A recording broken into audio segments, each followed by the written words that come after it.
Do you realize that your music, just as it is interesting, is maybe not understood by that many people? Well, I don't know if that's true or not. I never thought of, I think of my music as having different levels to it, hopefully. I mean, the opera, I was amazed with how many people could understand it, could be touched by it. And I think it has that quality because, in a sense, especially in opera has to be able to reach the audience in different ways. In a sense, there's a visceral level where you can understand the music. I mean, you can hear the melody, react emotionally to what's going on. And I think that's very important, especially in a theatrical work. Then there are other levels that you can understand the music as you listen to it more and more and as you study music. So I think that, for me, it's very important that all good music, I think, has that quality of being able to be understood on different levels, and one can be drawn into a piece of music on a surface level and then come to understand it in a more profound way later. And I think that's a very important aspect of music, and something I'm looking for in my music. Mm-hmm. And do you know why? So then you know why that you make this type of music instead of like another more commercial music? I never thought I had a choice, really. I mean, I think that when you're a composer, you don't really choose what kind of music you're going to do, in the sense that you follow your muse and you follow the direction that you set out, and your ears tell you, and your emotions tell you where you have to go. And it's not a question of choosing. I mean, a lot of times people think that composers really, I mean, you choose what direction you're going to go in. I mean, to me, it's such a subconscious kind of thing.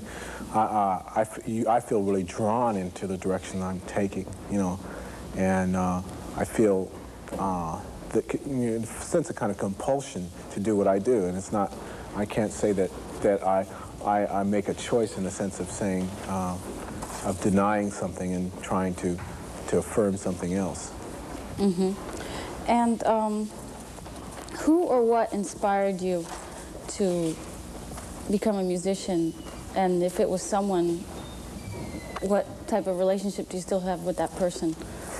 Or idea, or whatever? Well, I don't know. I guess I always heard music in my house when I grew up. My father was a musician. My mother was a musician. My father would have the potential to become a professional musician at some point. And again, I think the music itself, music was always the great release for me, the thing I could do that would get me away from all the problems I have, or all the tensions that one has at school or anything else. So I don't know. I think that, you know, music was always a place of refuge. So it's not. I never thought of it as saying, well, one person inspired me to do it. I mean, I think that I was always thought in terms of I've been thinking about becoming a musician for some time. I think later on, when I got older, I mean, you know, I guess when I remember being a freshman at Yale, my wife was really instrumental in giving me the confidence to pursue music. So it's kind of something you had inside you then? Well, I think so. I think so. And I think, you know, I had a lot of encouragement from my friends and from my contemporaries and from, you know, particularly my wife, who was really, you know, would listen to my music when I first started to compose music, which was the most kind of critical time for me. And so I think that, you know, that's part of it for sure. And do you consider yourself avant-garde musician? In other words, or better yet, how would you describe yourself musically? I don't. I resist that. I don't like to describe who I am or what category I fit in, because they're all boxes, you know. I like to think of you know, I create music. I'm a composer. And I take my music seriously, so it's serious music. You know, I do music that I like to think of you know, I create music. I'm a composer. And I take my music seriously, so it's serious music. You know, I do music that's American, so it's American music, because I'm an American. But outside of that, I really don't think there's any any kind of category that really makes sense.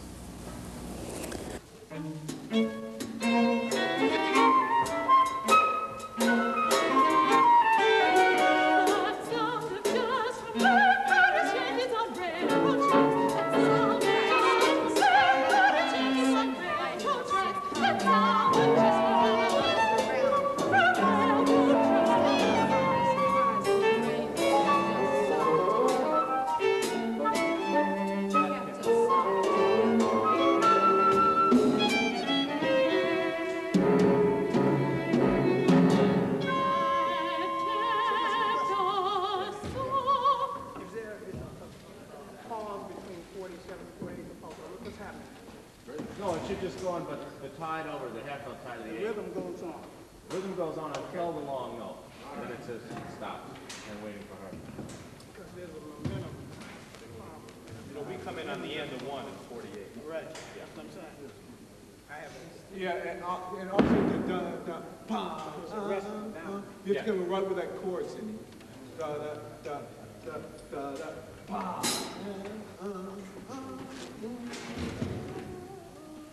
Okay. Like that. So at first it's right in time. That then you do the time, right? That song to like that. Any chance we can get this mic to work? Okay.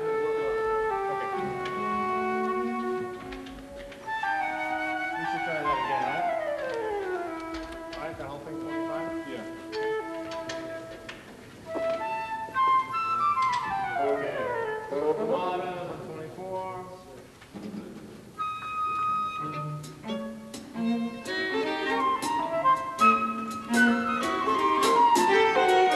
That sound of jazz from Bad Changes on railroad tracks. That sound of jazz from Bad Changes on railroad tracks. That sound of jazz from railroad tracks.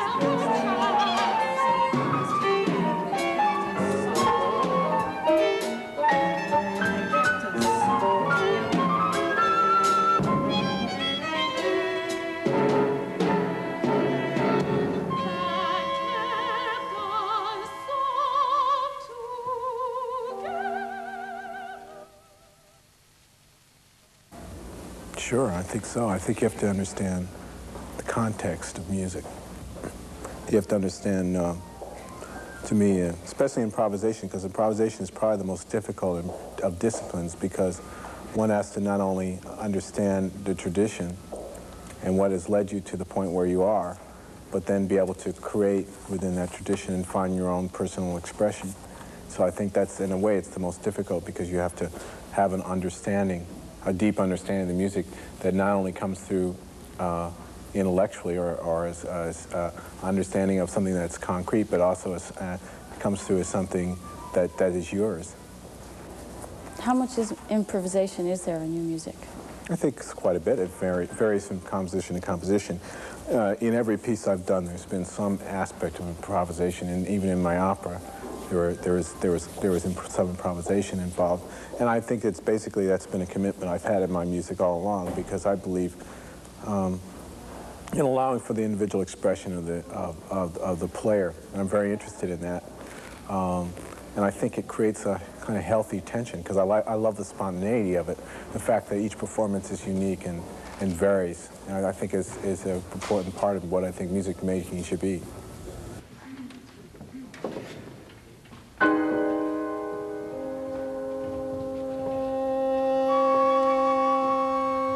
Some springs, the Mississippi rose up so high it drowned the sound of singing and escaping.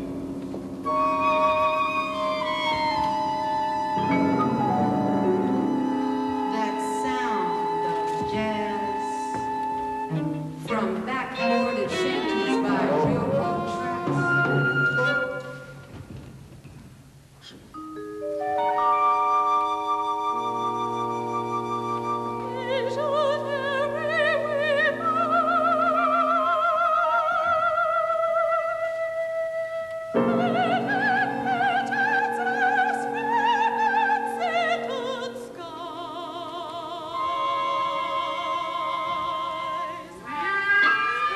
is drowned by the quiet valley of natural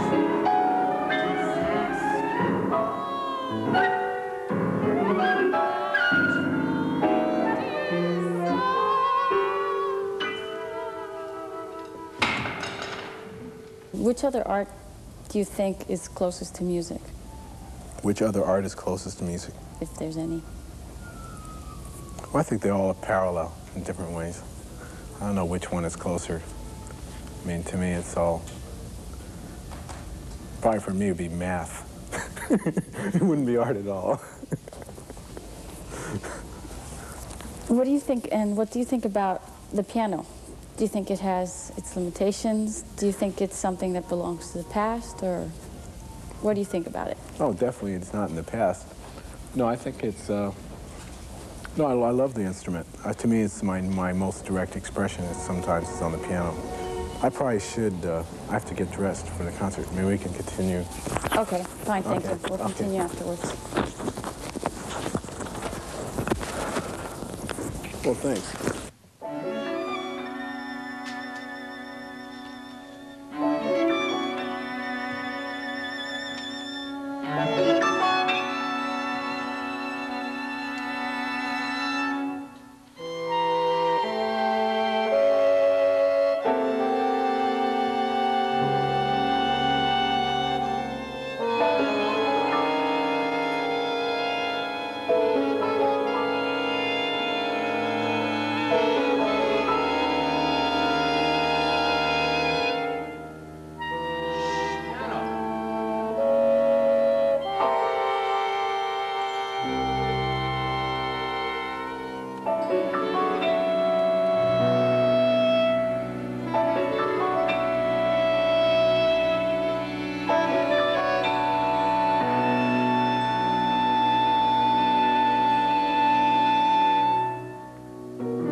What interests you of computer music? What do you find in it?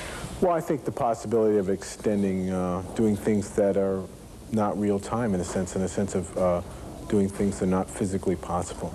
I mean, the idea of when I'm dealing with text, for example, I can do an expansion of the text in terms of time so that a word can last 40 seconds without changing the pitch of the word. And that's not really possible without, you know, digital processing, without being able to do that.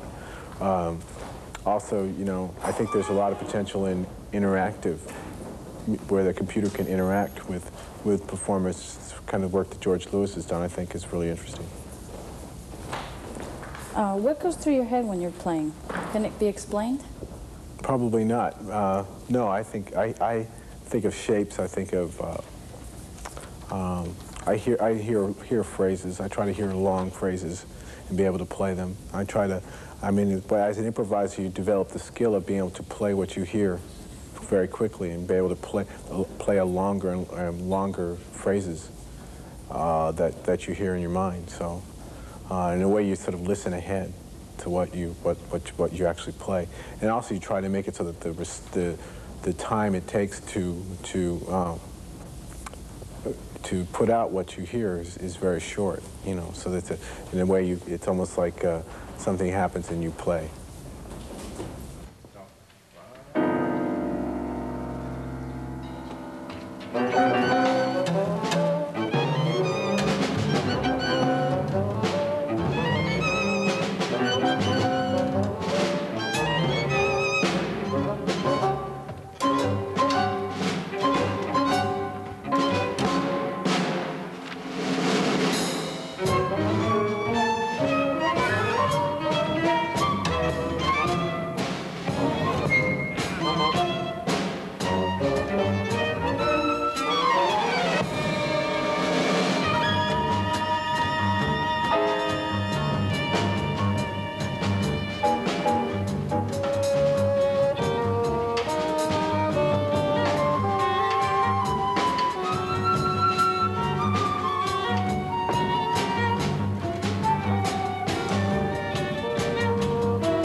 What do you think is the most important characteristic of your music? What do you think that makes it different from all the rest?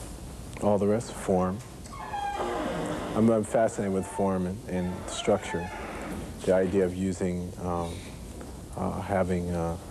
dealing with longer forms, music that develops yet incorporates improvisation.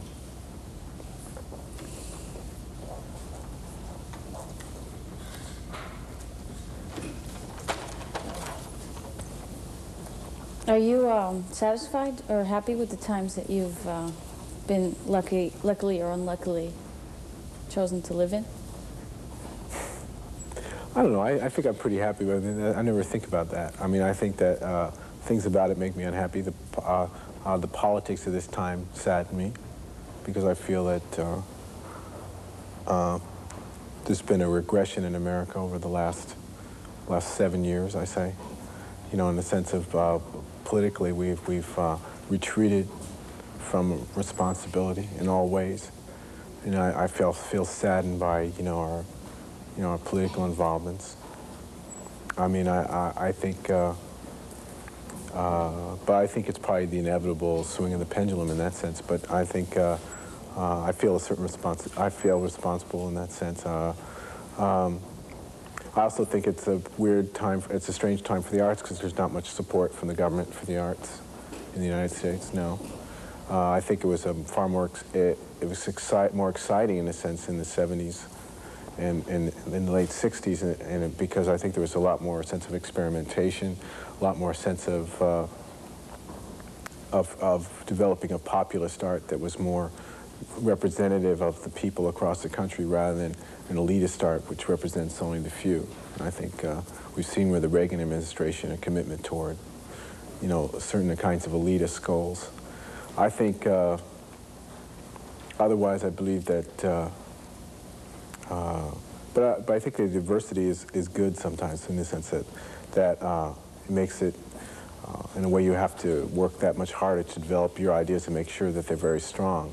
And for me, I mean, it motivated me not to do larger things, to challenge it, you know. I mean, I did V.H.S. political work with Talani and my brother Christopher, and that was important because I think that it was at a time of political apathy, and now I think that we see that changing. And I think, in a way, you know, art is always symptomatic of what's going on politically with other things. So I really feel happy that V.H.S. was part of that, too.